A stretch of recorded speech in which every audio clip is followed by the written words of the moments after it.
Hello all, ಎಲ್ಲ ಹೇಗಿದ್ದೀರಾ?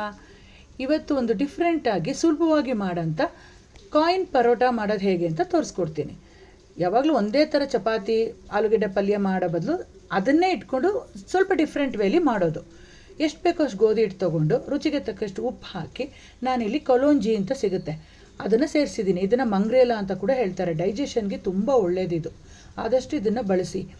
ಮತ್ತು 1 ಟೀ ಸ್ಪೂನಷ್ಟು ಅಜ್ವೈನು ಎಲ್ರಿಗೂ ಗೊತ್ತಿರೋಂಗೆ ಡೈಜೆಷನ್ಗೆ ತುಂಬ ಒಳ್ಳೆಯದು.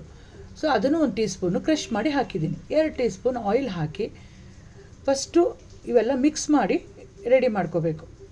ಎಣ್ಣೆ ಜೊತೆ ಹಿಟ್ಟೆಲ್ಲ ಸೇರಿಕೊಂಡು ಸ್ವಲ್ಪ ಕ್ರಿಸ್ಪಿನೆಸ್ ಬರುತ್ತೆ. ಆಮೇಲೆ ಎಷ್ಟು ಬೇಕೋ ಅಷ್ಟು ನೀರು ಚುಮ್ಸ್ಕೊತ ಪೂರಿ ಹಿಟ್ಟು ಅದಕ್ಕೆ ಕಲಿಸ್ಕೋಬೇಕು. ಚಪಾತಿ ಹಿಟ್ಟಾದರೆ ಸ್ವಲ್ಪ ತೆಳು ಇರುತ್ತೆ, ಪೂರಿ ಹಿಟ್ಟು ಅದಕ್ಕೆ ಕಲಿಸ್ಕೊಳ್ಳಿ. ಯಾಕಂದ್ರೆ ಸ್ಟಫಿಂಗು ಹಾಕೋದ್ರಿಂದ ಸ್ವಲ್ಪ ಗಟ್ಟಿ ಇದ್ದರೆ ಹಿಟ್ಟು ಒಳ್ಳೆಯದು. ನಾವು ಹಿಂಗೆ ಪ್ರೆಸ್ ಮಾಡಿದ್ರೆ ಆ ಬೆರಳು ನೋಡಿ ಪ್ರೆಸ್ ಆಗಬೇಕು, ಬಟ್ ಆದರೆ ಗಟ್ಟಿ ಇರಬೇಕು. ಹಿಟ್ಟು ಒಣಗದೇ ಇರೋಕ್ಕೆ ಸ್ವಲ್ಪ ಮೇಲೆ ಎಣ್ಣೆ ಹಚ್ಬಿಟ್ಟು ಒಂದು ತಟ್ಟೆ ಮುಚ್ಚಿ ಒಂದು 10ರಿಂದ 15 ನಿಮಿಷ ಇಡಿ. ಇದು ನೆನೆಯೋಷ್ಟೊತ್ತಲ್ಲಿ ನಾವು ಇದಕ್ಕೆ ಸ್ಟಫಿಂಗ್ ಮಾಡ್ಕೊಳ್ಳೋಣ. ಒಂದು ಕಡಾಯಿ ಇಟ್ಬಿಟ್ಟು 2 ಟೀ ಸ್ಪೂನ್ ಆಯಿಲ್ ಹಾಕಿ ಒಗ್ಗರಣೆಗೆ ಸಾಸಿವೆ, ಒಂದು ಅರ್ಧ ಟೀ ಸ್ಪೂನಷ್ಟು ಇಂಗು, 2ರಿಂದ 3 ಈರುಳ್ಳಿನ ತೊಗೊಂಡು ಸಣ್ಣದಾಗಿ ಹೆಚ್ಚಿ ಹಾಕಬೇಕು. ಎಷ್ಟು ಸಣ್ಣ ಸಾಧ್ಯನೋ ಅಷ್ಟು ಸಣ್ಣಕ್ಕೆ ಹೆಚ್ಚು ಹಾಕ್ಕೊಳ್ಳಿ, ಚೆನ್ನಾಗಿರುತ್ತೆ. ಮತ್ತು ಖಾರಕ್ಕೆ ಹಸಿಮೆಣಸಿನ್ಕಾಯಿ, ಸ್ವಲ್ಪ ಶುಂಠಿ, ಸಣ್ಣ ಹೆಚ್ಚಿರೋಂಥ ಕೊತ್ತಂಬರಿ ಸೊಪ್ಪು ಎಲ್ಲ ಹಾಕಿ ಬಾಡಿಸ್ಬೇಕು. ಈಗ ಮಸಾಲ ಪದಾರ್ಥ ಸೇರಿಸೋಣ. ಒಂದು ಚಿಟಿಕೆ ಅರಿಶಿಣ, 1 ಟೀ ಸ್ಪೂನ್ ಅಚ್ಕಾರದ ಪುಡಿ, 1 tea spoon garam masala, 1 tea spoon ಜೀರಿಗೆ ಪುಡಿ. ಮಸಾಲೆಗಳನ್ನೆಲ್ಲ ಸೇರಿಸಿದ ಮೇಲೆ ಚೆನ್ನಾಗಿ ಫ್ರೈ ಮಾಡಬೇಕು. ಈ ಮಸಾಲೆಗೆ ರುಚಿಗೆ ತಕ್ಕಷ್ಟು ಉಪ್ಪು ಸೇರಿಸ್ಕೊಳ್ಳಿ. ನಾನು ಮುಂಚೆನೇ 3ರಿಂದ 4 ಆಲೂಗೆಡ್ಡೆನ ಸಿಪ್ಪೆ ತೆಗೆದು ಚೆನ್ನಾಗಿ ಬೇಯಿಸಿಟ್ಟಿದ್ದೆ, ಅದನ್ನು ಮ್ಯಾಶ್ ಮಾಡಿ ಸೇರಿಸ್ತಾ ಇದ್ದೀನಿ. ಆದಷ್ಟು ಗಂಟುಗಳಿಲ್ದಿರೋ ಥರ ಆಲೂಗೆಡ್ಡೆನ ಮ್ಯಾಶ್ ಮಾಡಿ ಹಾಕಿ. ಇವಾಗ ಮಸಾಲ ಜೊತೆಗೆ ಆಲೂಗೆಡ್ಡೆ ಸೇರಿಸಿದ್ದಾಯಿತು. ಇವಾಗ ಪಲ್ಯ ರೆಡಿ ಆಯಿತು. ಇದು ಬಾಣಲೆಯಲ್ಲೇ ಬಿಡೋ ಬದಲು ತಟ್ಟೆಲಿ ಹಾಕಿಟ್ಕೊಳ್ಳಿ. ಯಾಕಂದರೆ ನಾವು ಉಗುರು ಬೆಚ್ಚಾಗಿದ್ದರೆ ಬೇಗ ಮಾಡ್ಕೋಬೋದು. ಅದು ಆರ್ಲಿಕ್ಕೋಸ್ಕರ ತಟ್ಟೆಗೆ ಟ್ರಾನ್ಸ್ಫರ್ ಮಾಡ್ಕೊಳ್ಳೋದು. ಇವಾಗ ಹಿಟ್ಟು ನೆಂದಿದ್ದಾಗಿದೆ.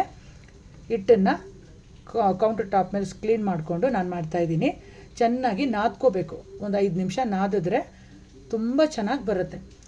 ಒಟ್ಟಿಗೆ ಹಿಟ್ಟನ್ನು ಲಟ್ಸೋ ಬದಲು 3 ಭಾಗ ಆಗಿ ಮಾಡಿಕೊಂಡು ದೊಡ್ಡದಾಗಿ ಚಪಾತಿ ಮಾಡ್ಕೊಳ್ತಾ ಇದ್ದೀನಿ. ಒಂದೊಂದಾಗಿ ಮಾಡೋ ಬದಲು ಈ ಥರ ಈಸಿ ಆಗತ್ತೆ. ಇದು ಕಾಯಿನ್ ಪರೋಟ ಅಂತ ನಾನು ಆಲ್ರೆಡಿ ಮೆನ್ಷನ್ ಮಾಡ್ದಂಗೆ ಚಿಕ್ಕದಾಗಿ ಮಾಡ್ಕೊಳ್ಳೋದ್ರಿಂದ ಒಂದು ಸತಿಗೆ ಮಾಡ್ಕೊಂಬಿಡ್ಬೋದು.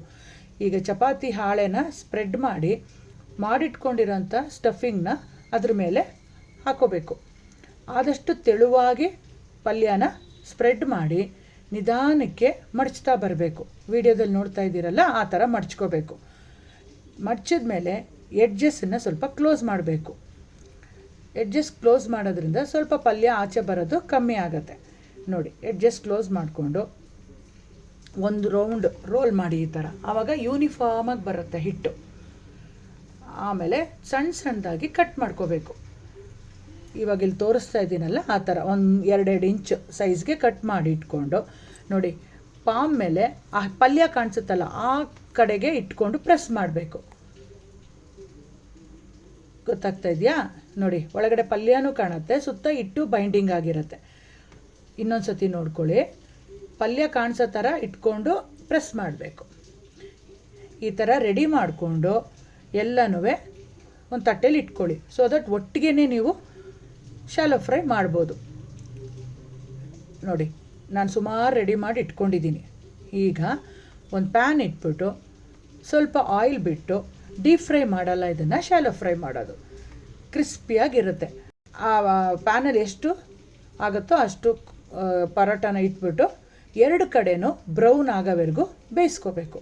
ಕ್ರಿಸ್ಪಿಯಾಗಿ ಬರೋವರೆಗೂ ಬೇಯಿಸ್ಕೋಬೇಕು. ಆಮೇಲೆ ಒಂದು ಪ್ಲೇಟಿಗೆ ತೆಗೆದು ಇದ್ರ ಜೊತೆಗೆ ರಾಯ್ತಾ ಅಥವಾ ಮೊಸರು ಯಾವುದಾದ್ರೂ ನೀವು ಕಾಂಬಿನೇಷನ್ಗೆ ಕೊಡ್ಬೋದು. ನೋಡಿ ಎಷ್ಟು ಚೆನ್ನಾಗಾಗಿದೆ. ನೋಡಿ, ಕಾಯಿನ್ ಥರ ಕಾಣಿಸುತ್ತಲ್ವಾ, ಅದಕ್ಕೆ ಇದು ಹೆಸರು ಕಾಯಿನ್ ಪರೋಟ ಅಂತ ಹೇಳೋದು. ಚಿಕ್ಕದಾಗಿರುತ್ತೆ. ಒಬ್ಬೊಬ್ಬರು 5-6 ತಿನ್ಬೋದು. ಈವ್ನಿಂಗ್ ಸ್ನ್ಯಾಕ್ಸ್ ಥರ ಕೂಡ ಮಾಡ್ಕೋಬೋದು ನೀವು. ಇದ್ರ ಜೊತೆಗೆ ನಾನು ಸಾಸನ್ನು ಸರ್ವ್ ಮಾಡ್ತಾಯಿದ್ದೀನಿ. ಮೊಸರು ಬಜ್ಜಿ ಕೂಡ ಹಾಕೋಬೋದು. ಇಲ್ಲಾಂದರೆ ಮೊಸರಿಗೆ ಸ್ವಲ್ಪ ಅಚ್ಕಾರದ ಪುಡಿ ಹಾಕಿ ಉಪ್ಪು ಹಾಕಿ ಕೊಡ್ಬೋದು. ಇಲ್ಲ ಉಪ್ಪಿನಕಾಯಿ ಜೊತೆ ತಿನ್ಬೋದು. ನಿಮ್ಮ ಚಾಯ್ಸಲ್ಲಿ ಯಾವ ಥರನಾದ್ರು ತಿನ್ಬೋದು. ಇಲ್ಲ ಹಂಗೇ ಸ್ನ್ಯಾಕ್ಸ್ ಥರ ತಿನ್ನೋರು ಅದನ್ನೇ ಚೆನ್ನಾಗಿರುತ್ತೆ, ಆ ಥರನೂ ಕೂಡ ಟ್ರೈ ಮಾಡ್ಬೋದು. ನಿಮಗೆ ಈ ರೆಸಿಪಿ ತುಂಬ ಇಷ್ಟ ಆಗಿದೆ ಅಂದ್ಕೊಂಡಿದ್ದೀನಿ. ಮತ್ತೆ ಬೇರೆ ವಿಡಿಯೋದಲ್ಲಿ ಸಿಗ್ತೀನಿ ಫ್ರೆಂಡ್ಸ್. ಓಕೆ, ಟೇಕ್ ಕೇರ್, ಬಾಯ್.